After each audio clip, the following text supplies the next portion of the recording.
Hi guys and welcome to another video. Today, Anas and I will be talking about the best 4 SUVs that we've driven in the past year. Yes, and as usual, I'm gonna pick two, and Zaran will pick two, and then we'll discuss accordingly. I'm loving these videos, man, because now you can reflect back on the different cars, and we've I think you sometimes you drive a car, you do a review, and then you get more ideas and more opinion about it as well, right? True, true. And now, the good thing about this is that people can understand why we picked a particular car as the best SUV we've driven in the past year. Yeah, It's basically be that explaining that's why. that's why I need to start this one because I have a point to make. Okay, go ahead. So the first SUV I'm gonna choose is the MG RX-8, which is the Ooh. first, yes, MG, which is the first seven-seater from MG. Okay. So as usual, all companies are heading more and more towards SUV, and that's a strategy that we see in all companies. And if we look at the sales of SUVs worldwide and here in our region, you can know that maybe more than half of the cars ever sold, like every car sold, half of the cars sold are SUVs at this point. So that's why companies are starting to push more and more SUVs in different segments. And MG as a brand new, well, MG isn't a brand new brand, but like it was Recently revived. launched. Yes, and recently Relaunched. Yeah. revived by a Chinese company, which is one of the biggest Chinese companies out there. Should we mention the name? Like motor. Yeah, it is SAIC, SAIC, guys, Yeah. SAIC Motor. And I gotta say, like, I'm gonna start with this. Why did I pick the MG? Because with every MG I've driven, after I do the review and start reading some of the comments I get in the review, people start accusing me that I'm paid uh, doing that review.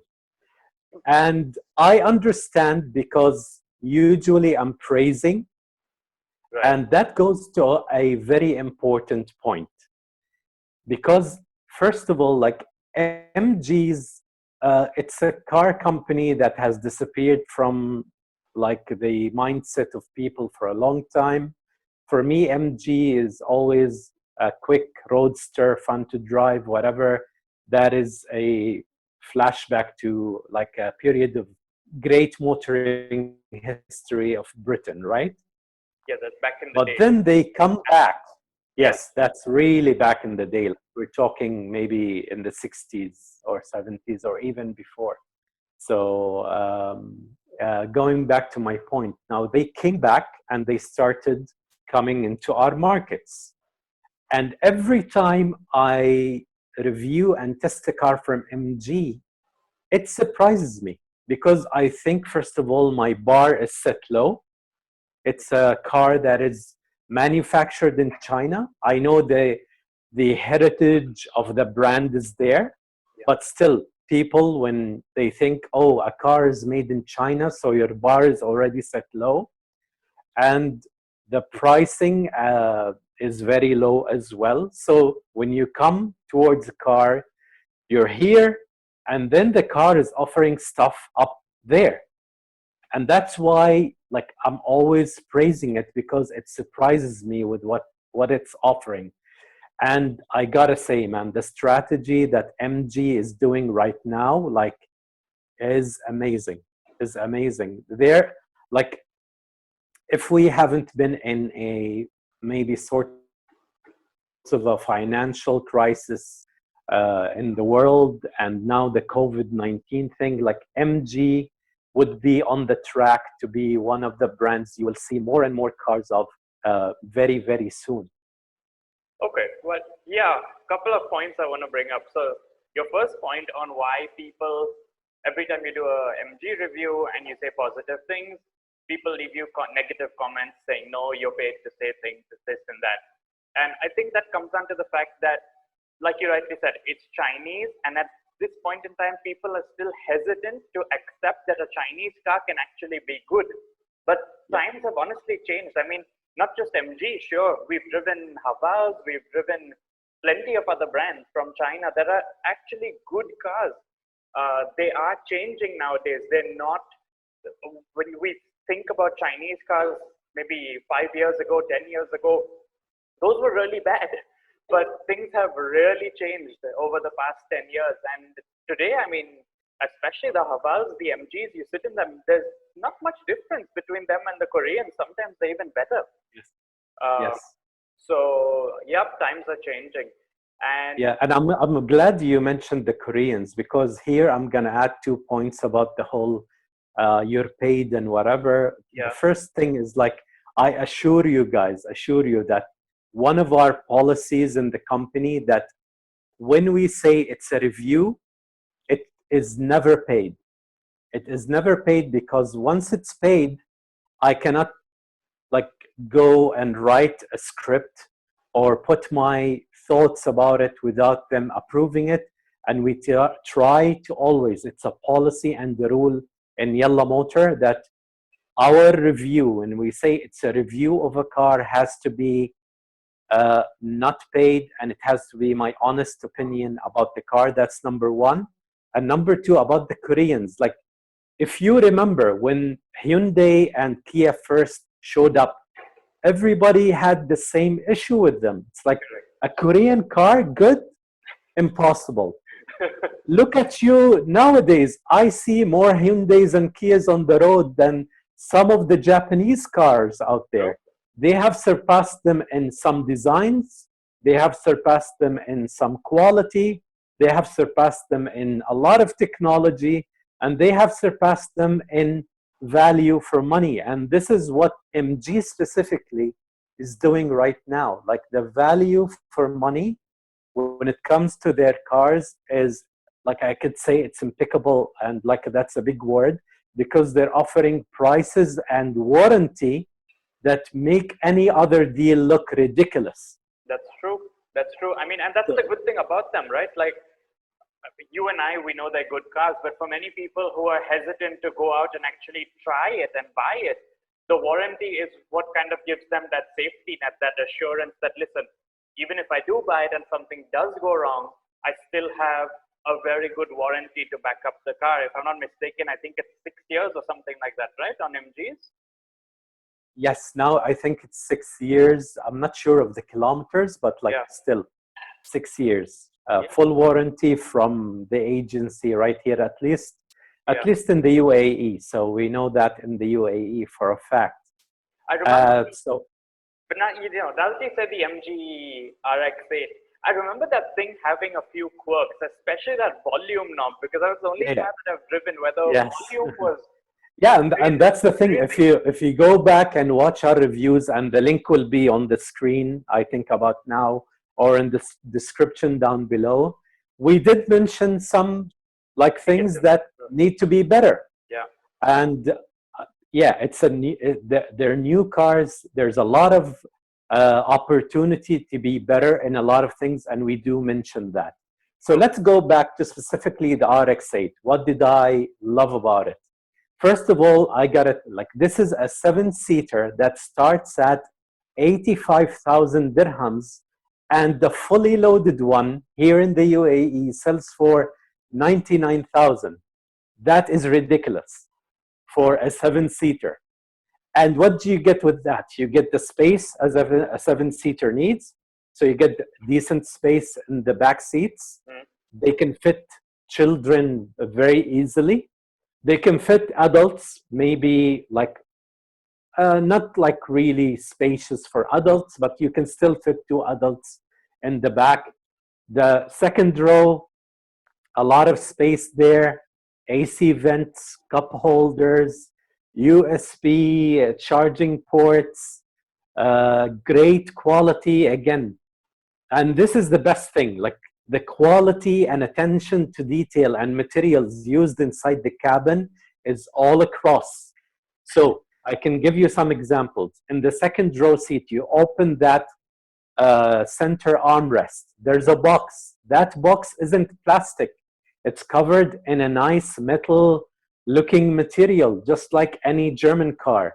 You open it up, it's covered with velvet or sorts of a velvety thing.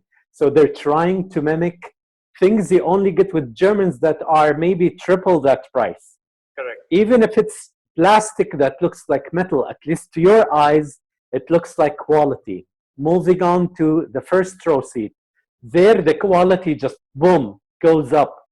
Everything from like the design, the kind of materials used in the dashboard, soft leather on the dashboard, the attention to details where they give you like metal mesh on the buttons and scroll buttons, the minimalist design, the big screen.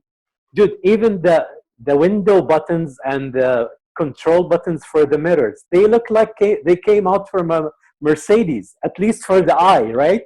I know when you touch them, it's not real metal, but at least for your eye, if someone's like riding with you, Correct. they would look at it and it will look, wow, awesome, right? Yeah. And it has, the car wasn't underpowered for a 7-seater. It had decent power. And this decent power is coming from a turbo 4-cylinder. We're talking about, if I remember correctly, it was about 220 horses and 360 Newton meters of power. I know like the drive modes and the steering wheel and the sensitivity of the gearbox and the programming of the gearbox and the pedal needs a lot of work. And I mentioned that in the review. But for someone who's driving a 7-seater SUV to transport his family from A to B, it's fine. It's more than enough. It's more than enough.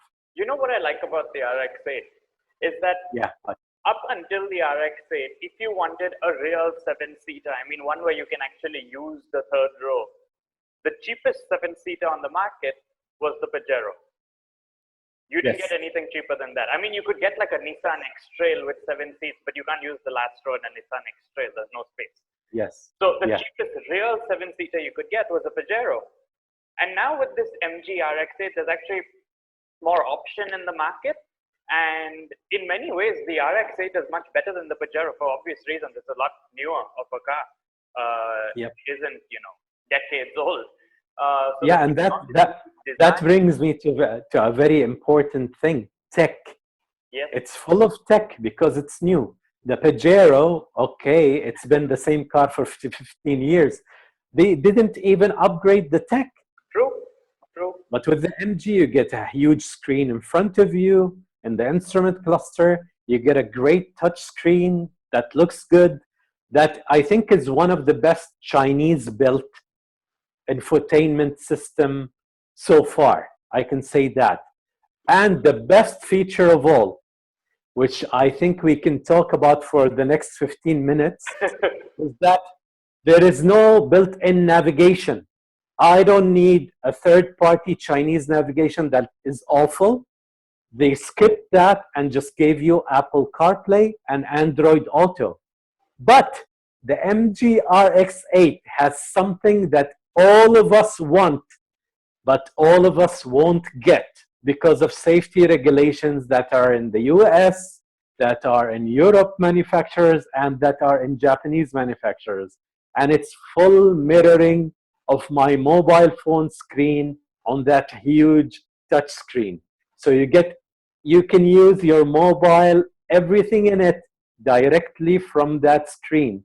So I don't even need Android Auto and Apple CarPlay. I can just switch the mobile on and connect it to the screen, and I get everything on the mobile on the screen. Google Maps, Siri, I don't know what, WhatsApp, let's Facebook. explain this a little bit more. You want to watch YouTube on that screen? You can. Yes. This is what you should say. So the main difference when cars come with like inbuilt Apple CarPlay and Android Auto is because they're obviously so concerned about safety while driving, they just allow you to do the basics like dial a phone number or use Google Maps and not much else. That's about it.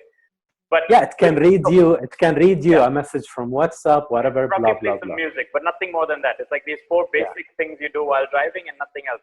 But what the MG does is, because it like mirrors your complete phone, you can literally open any app on your phone while driving. It could be YouTube, it could be Facebook, Instagram, or I don't know, TikTok, whatever else you do. On your phone, you can control it and mirror it from the car's infotainment screen. So yes, maybe safety, we leave it aside, but it's a cool feature to have anyway. Yes, yes, it's an amazing feature. For me, it has all, because here's the thing: if you have an old car that has none of that, what's the first thing you do? You buy a placeholder or a holder on the windshield, on the dashboard, to put that mobile in front of you and to use everything from it. Correct. That's what you do. They're giving it to you on the screen. I know they're gonna remove it eventually because they have to abide by regulations for other countries as well when they go to Europe and whatever. But having it now is, like, for me, is awesome. It's a blessing. Yeah, and I think, dude, the safety issue, you're gonna do it anyways. Give it to me in the car. Safety is something you do. Like when we say safety is fastening a seatbelt, we know that not all people fasten a seatbelt. It's a personal thing. If you understand what safety means, what the seatbelt does for you, you're gonna fasten your seatbelt. And the same here. You're not gonna be like messaging from that screen and typing a WhatsApp conversation while driving. Most probably you're gonna record it through voice, right? True. Like you do when you have a phone on a stand. So safety, I think, is more education more than like limiting tools. Fair enough. Are So you done that's with the MG? Should I go ahead with my first pick? Yes. Because it's the complete opposite of an MG. Like okay. polar opposites, complete and Okay, tell us what it is. okay, so my first pick for one of the best SUVs I've driven this past year is the Bentley Bentayga. Oh, going all luxury on me. You see, I've driven the Bentley Bentayga a few times, twice or thrice if I'm not mistaken now. And it's one of those cars that every time you drive it, it just impresses you. And the reason I say this is because, you know, initially people hated it when it was being produced and when there were spy shots going around on the internet. People hated the idea of a Bentley SUV. Pretty much the same like they said, you know, when the Cayenne was being introduced and launched and all of that. Like, no, you know, Porsche as a sports car manufacturer, they should not do SUVs. And they said the same thing about Bentley. Like, no, they should not do SUVs. They're a luxury car, sports car manufacturer, no SUVs. But Bentley went ahead anyway. And it's a good thing. The car also, if you remember when it was launched, received plenty of hate for the way it looked. People called it ugly. People called it so many things. And it was one of those cars that, you know, it didn't need approval. And that's what I like about it. It just went ahead and did it anyway. And it you know, it deserves a whole lot of respect because up until very recently, it was the most expensive SUV you could buy. It was the fastest SUV you can buy, and it was the most powerful SUV you could buy. So, and the most luxurious. And the most luxurious SUV you could buy as well. Maybe now that, I don't know, with the Cullinan, I've not driven the Rolls-Royce Cullinan yet. But that's what said, like, till recently, until the Rolls-Royce, until Rolls-Royce did it. And by the way, Rolls-Royce, we know they did it because they saw that the Bentayga did well. Yes. So they just went, I think they wouldn't have gone with it unless they saw, oh, the demand is there, so let's up the ante and go ahead and do our own version of a luxury SUV. Well, clearly there's demand for it, right? Which is why, I mean, you've got what we did the Maserati Levante. You have the Levante, you have the Lamborghini Urus, you have Ferrari is doing something with an SUV soon. I hope not. There's clearly demand for it. So. To tell you the truth, I'm one of those people who said no, and I always say no when they first start thinking, because certain brands mean something for me. I think it's different for different generations, because I'm a bit older. I'm not going to say how old I am, but like I'm old. That answer lies in the video, the Maserati and the Honda CR-V video. Watch that and you'll find out how old Anas is. Yeah. So anyways, like I've always said no with the Cayenne, with like etc. etc. Hmm. Like here's the thing with the Bentayga. I still don't really like the look, but here's the thing with these cars. This is the first gen, Yeah. and for the first gen to grow on you, it needs time, and they always tweak it in a way that the second and third and fourth gen always looks better and better, and it's gonna be normal for us now to see an SUV from these luxury manufacturers, and once it becomes normal, then when they upgrade it, it's gonna be it looks better and better in our eyes. I think that's how it works, and True. that's how it's been working through our experience with other brands, basically. Yeah. I mean, But I can, of course, appreciate the like you can never appreciate a Bentley until you step into a Bentley. I always say that. hmm, Like from the outside, I don't care if you hate it. Once you step into a Bentley, you will appreciate the workmanship put into a car, the quality of material they allocate to the car, like the real wood, the quality of leather, the way it looks, the way like everything is precisely put together to look the way it looks. It's an amazing place to be. It's like entering like one of the like a palace. When you enter a palace, you know that there's a lot of money spent on this huge thing, but you cannot say I do not appreciate the craftsmanship put in it, right? yeah, there's a So very easy way to put it. If you want to hate the car you currently drive very quickly, drive a Bentley yes. for a day. Because as soon as you get back to your car, you get back, oh, Yeah. it's crap. Yeah, exactly, exactly. But of course, everything comes with a price. True, true. But you know what? That's But tell me more about like how it handles, how it drives. it. Oh, obviously, it's a big, heavy SUV. Underneath, it's using the same platform as the Cayenne and the Volkswagen Group SUVs. So you could argue that it feels very much like that, but that's where the differentiation comes in on the interior. When you get inside and you touch that leather and that wood and all of that, that's what really sets it apart. But driving wise, it is ridiculous. And by ridiculous, I mean, who in their right minds puts a 6-liter W12 engine in an SUV? Bentley, Bentley. why? It's ridiculous. It's outrageous. It shouldn't Yeah. be like that, but it is. And that's why I appreciate it, because they really did not care at that point in time. Like, it's like, listen, Yeah. this is what we are capable of. We're going all out. Here's the car. This is our Yes. best that we can do.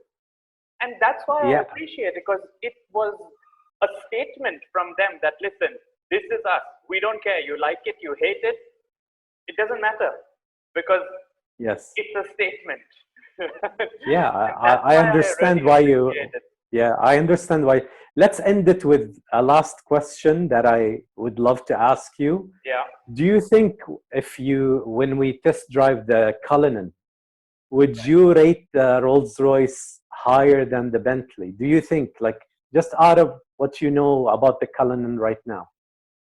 I've not driven a Cullinan, and I don't want to come in with like a prejudice, but honestly, I do not like the way that thing looks.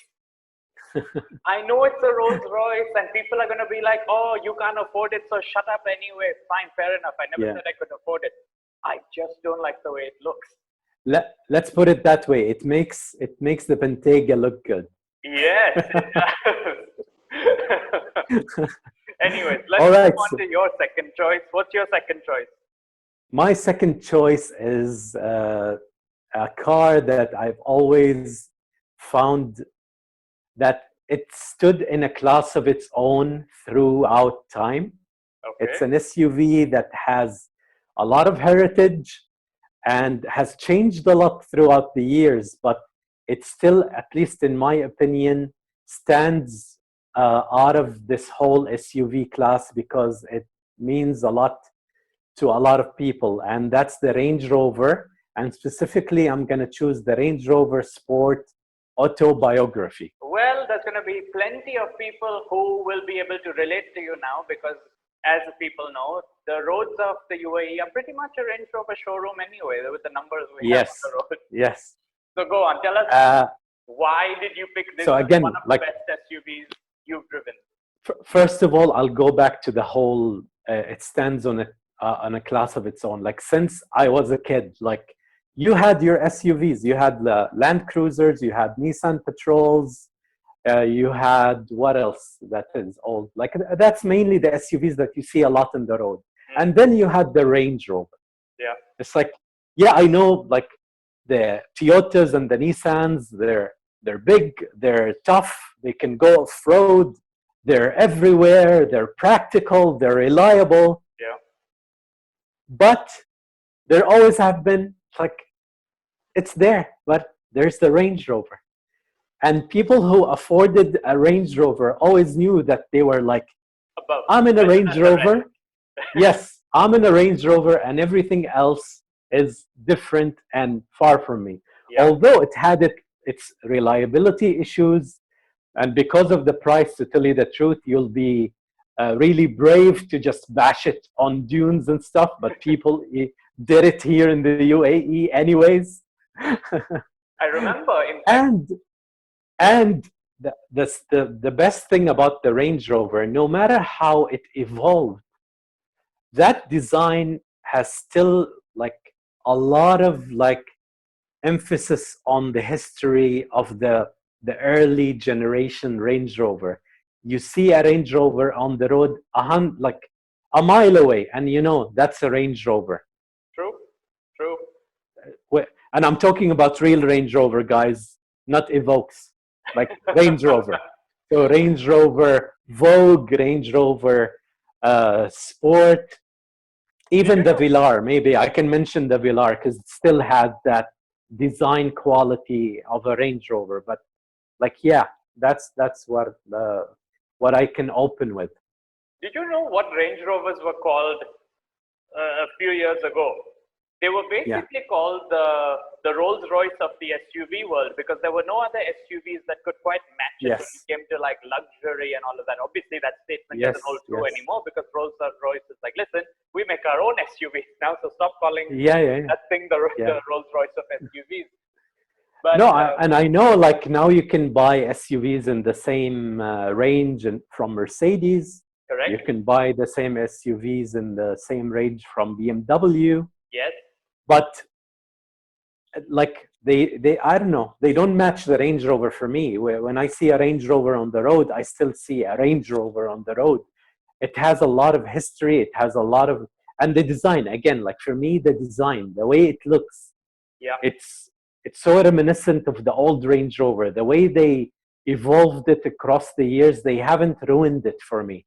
Like a lot of cars have a car that has been there for a while, and then they say, oh, let's get it up to like 2020 styling, and they ruin it. But like Defender. the Range Rover has you can say it out loud. Say it out loud. Say it out loud. Defender. Okay.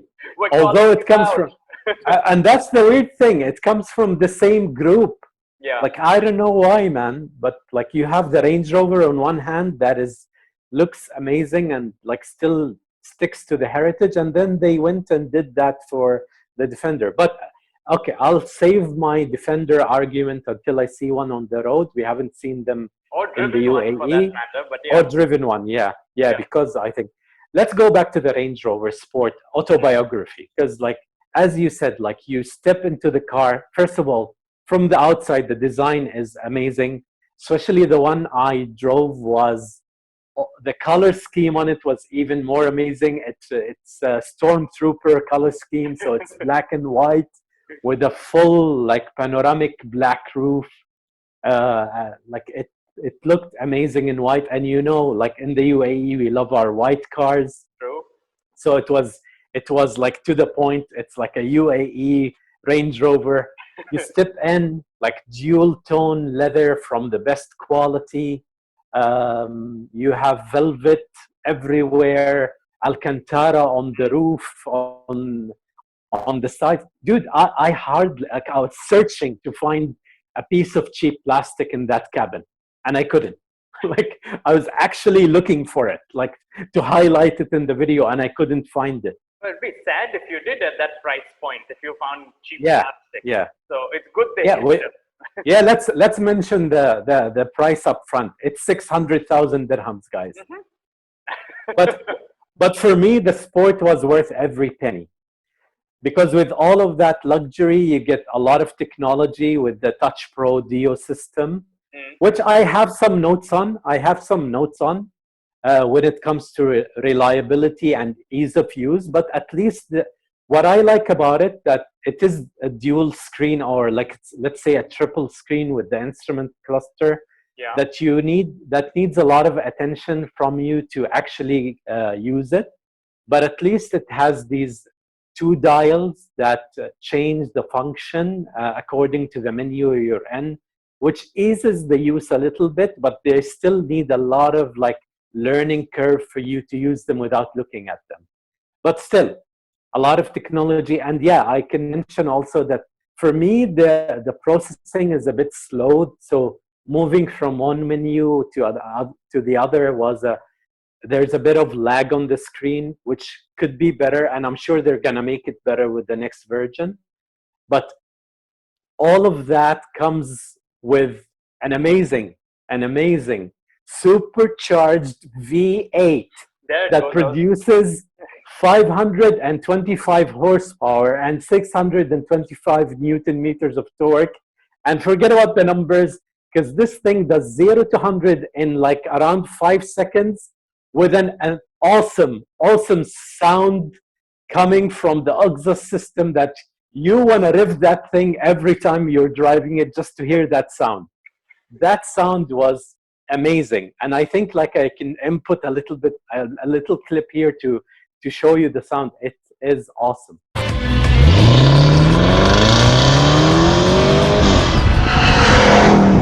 Just imagine how good those SVR Range Rover Sports would sound. Yes. I can't, to tell you the truth, after driving the Sport Autobiography, like, now I cannot wait to drive the SVR. Yeah. Yeah, and to end my Range Rover Sport argument, it's like, with the terrain modes and the drive modes, the car, and it's, of course, it's fitted with, like, your all-wheel drive and the air suspension that changes the whole car. It turns from a sports, like, all precise and, like, handling and, like, hard suspension, to a very soft luxury SUV with one push of a button.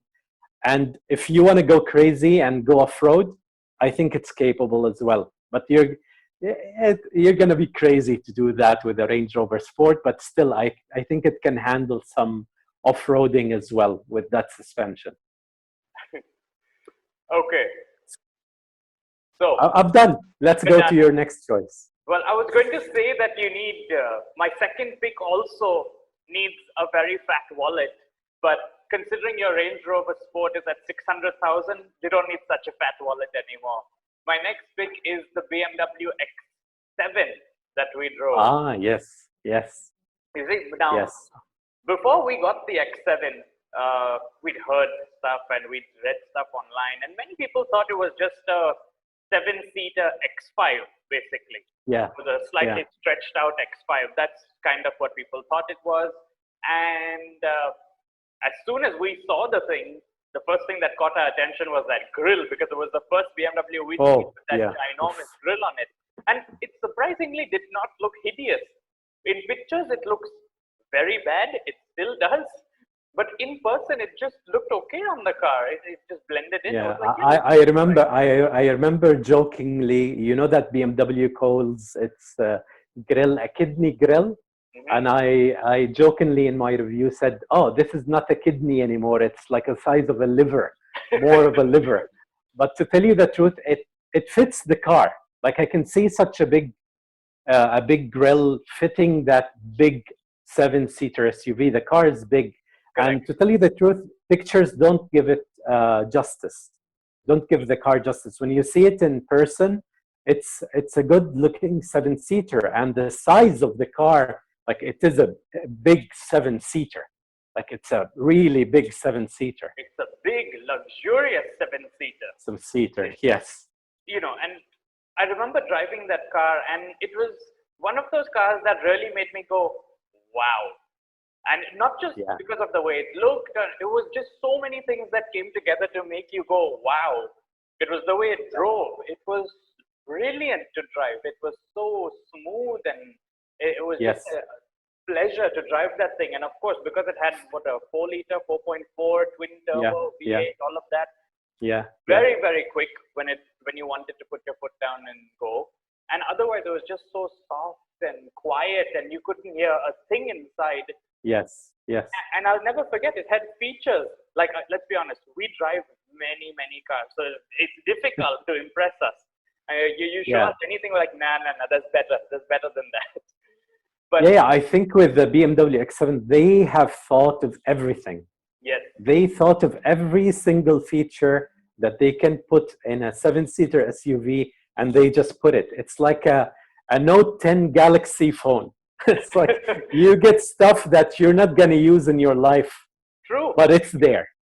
Yeah, and it's stuff that we had never seen in any other car, which is why it made us go, wow. Like, if you remember, it was, I think, one of the only cars I've at least ever driven till date that had a 5-zone climate control system. It Yeah, was also yeah.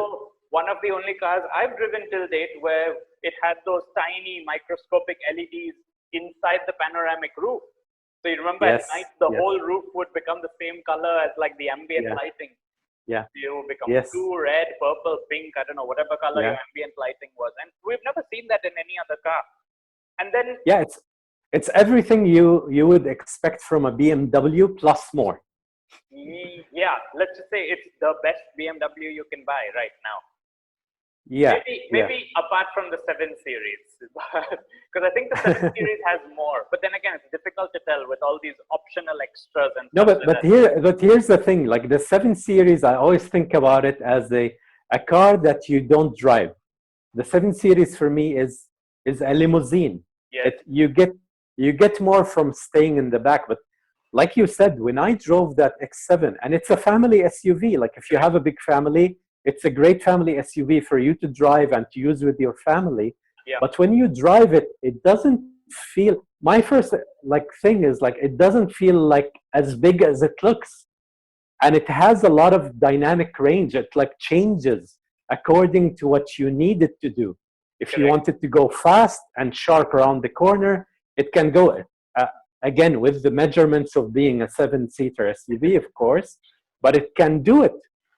It's like it doesn't like lag on what it can do. Like it really can like deliver with the stuff that other 7-seaters cannot.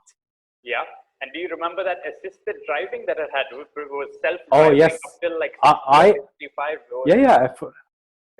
I remember I had a full section in my review just showing off that assisted driving. Yeah. Because we've had cars with brilliant assisted driving, and but nothing this big that worked perfectly. Yeah, It was amazing. lane, braked Yes, very smoothly, yes, accelerated smoothly, not jerky smoothly. at all. Yeah, And yeah. Again, with such a big car. yeah, With such a big car. but there is a problem with it. Remind me, what was it? It's it costs over $500,000 dirhams, right? So it's Yes, not cheap. yes. But No, it's not. you have to question, is it worth it? Because like you rightly said, when you see another SUV on the road, it's just another SUV on the road. But when you see a Range Rover, it's a Range Rover, which Yes. kind of makes you question, if I'm spending over $500,000 dirhams, do I want a Range Rover or do I want a BMW? Yeah. Sure, the BMW has, the BMW has its own benefits, the big one being it's a 7-seater. But then again, the badge, it's a BMW badge, it's not a Range Rover. Yeah, well, here I'm sure a lot of our viewers would argue that maybe because there's a lot of BMW fans out there that maybe think of a BMW badge to be the best badge in the market. Yeah. And that's true. You cannot say that the BMW badge is not worth something. It is worth something. Maybe the Range Rover still has that, like especially here in the UAE, that, like I said, history and heritage and whatever, and it has always been a luxury SUV. Like BMW has entered this segment, we could say recently compared to the Range Rover, right? Yes. In But fact, again, like, but here's the thing. Here's the thing. You're getting a full 7-seater with that price. A Range Rover is a 5-seater. true. That's one of the biggest differentiators, but it just comes down to the badge. Like, they're nearly the same price range, right? Like, if you're doing 500,000, doing 600 is not going to kill you. So they're nearly there. It just comes down to, would you rather drive a BMW or would you rather drive a Range Rover? Don't get me wrong. And that's a great question. I picked the X7 because I really like the X7. I know. And that's a great question to ask our viewers. So tell us, like, if you had 600,000 dirhams or a little bit less or more. 550. Would Let's keep it at 550. Yeah, 550 or 600, whatever. So would you spend it on a Range Rover Sport or a BMW X7? And I think with that, we can conclude this episode. Yes, we can. So okay, and as usual, let us thank know you. What is one of the most memorable SUVs you've ever driven in the comments down below, and we'll see you soon. Thanks for watching. And as usual, stay home and stay safe, and bye-bye. Bye-bye.